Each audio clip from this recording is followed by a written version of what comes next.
Hi hello ಸ್ನೇಹಿತರೆ, welcome to tractor Pragati YouTube ಚಾನಲ್ಗೆ ಎಲ್ಲರಿಗೂ ಆತ್ಮೀಯವಾದಂಥ ಸ್ವಾಗತ. ಇವತ್ತಿನ ಇದೊಂದು ವಿಡಿಯೋದಲ್ಲಿ ಸ್ನೇಹಿತರೆ ಐಸರ್ 5660 ಟ್ರ್ಯಾಕ್ಟರು ಮಾರಾಟಕ್ಕೆ ಸಿದ್ಧವಾಗಿದೆ. ಡೋಜರ್ದು ಸ್ನೇಹಿತರೆ, ಇದಕ್ಕೂ ಮುನ್ನ ಟ್ರ್ಯಾಕ್ಟರ್ ಪ್ರಗತಿ ಯೂಟ್ಯೂಬ್ ಚಾನಲ್ನ ಸಬ್ಸ್ಕ್ರೈಬ್ ಆಗದಿದ್ದರೆ ಸಬ್ಸ್ಕ್ರೈಬ್ ಆಗಿ. ನಾವು ಪ್ರತಿದಿನ ಸೆಕೆಂಡ್ ಹ್ಯಾಂಡ್ ವಾಹನಗಳು ಮಾರಾಟಕ್ಕಿದ್ದು ಬಂದರೆ ಅವುಗಳ ವಿಡಿಯೋಗಳನ್ನು ಅಪ್ಲೋಡ್ ಮಾಡ್ತಾ ಇರ್ತವೆ. ಚಾನಲನ್ನು ಈಗಲೇ ಸಬ್ಸ್ಕ್ರೈಬ್ ಆಗಿ. ಹಾಗೆ ನಿಮ್ಮ ಮುಂದೆ ಇದೆ ನೋಡಿ ಐಸರ್ 5660 ಸ್ನೇಹಿತರೆ. ಟ್ರ್ಯಾಕ್ಟರ್ ಬಂದು ಒಳ್ಳೆಯ ಗುಡ್ ಕಂಡೀಷನಲ್ಲಿ ಕೂಡ ಇದೆ ಸ್ನೇಹಿತರೆ. ಆಯಿಲ್ ಬ್ರೇಕು, ಪವರ್ ಸ್ಟೀರಿಂಗು, ಹಾಗೆ ಈ ಐಸರ್ 5660 ಟ್ರ್ಯಾಕ್ಟರ್ನ ಇಂಜನ್ ಅಂಡ್ ಗೇರ್ ಬಾಕ್ಸ್ ಕೂಡ ಗುಡ್ ಕಂಡೀಷನಲ್ಲಿ ಇದ್ದು 2013ರ ಮಾಡಲ್ ಸ್ನೇಹಿತರೆ. 4ನೇ ಓನರ್ ಇದೆ. ಹಾಗೆ ಈ ಐಸರ್ 5660 ಟ್ರ್ಯಾಕ್ಟರ್ನ ಮಾರಾಟದ ಪ್ರೈಸು 4,70,000.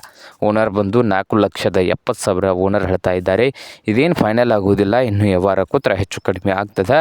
ಹಾಗೆ ಈ ಐಸರ್ 5660 ಟ್ರ್ಯಾಕ್ಟರ್ ಇರುವ ಲೊಕೇಶನ್ ಬಂದು ಜಮಖಂಡಿ ಲೊಕೇಶನಲ್ಲಿ ಮಾರಾಟಕ್ಕೆ ಸಿದ್ಧವಾಗಿದೆ. ನಿಮಗೇನಾದರೂ ಬೇಕಾಗಿದ್ದರೆ ಸ್ನೇಹಿತರ ಓನರ್ಗೆ ಕರೆ ಮಾಡಿ ಖರೀದಿ ಮಾಡಿ. ಓನರ್ ನಂಬರು ಹಿಡಿದ ತೆಳಗಿರುವ ಟೈಟಲಲ್ಲಿ ನಂಬರ್ ಇದೆ, ಆ ನಂಬರ್ಗೆ ಕರೆ ಮಾಡಿ ಖರೀದಿ ಮಾಡಿ. ಹಾಗೆ ಚಾನಲ್ ಕೂಡ ಸಬ್ಸ್ಕ್ರೈಬ್ ಆಗಿ. ವಿಡಿಯೋ ಇಷ್ಟವಾದರೆ ಲೈಕ್ ಕೂಡ ಮಾಡಿ ಸ್ನೇಹಿತರೆ.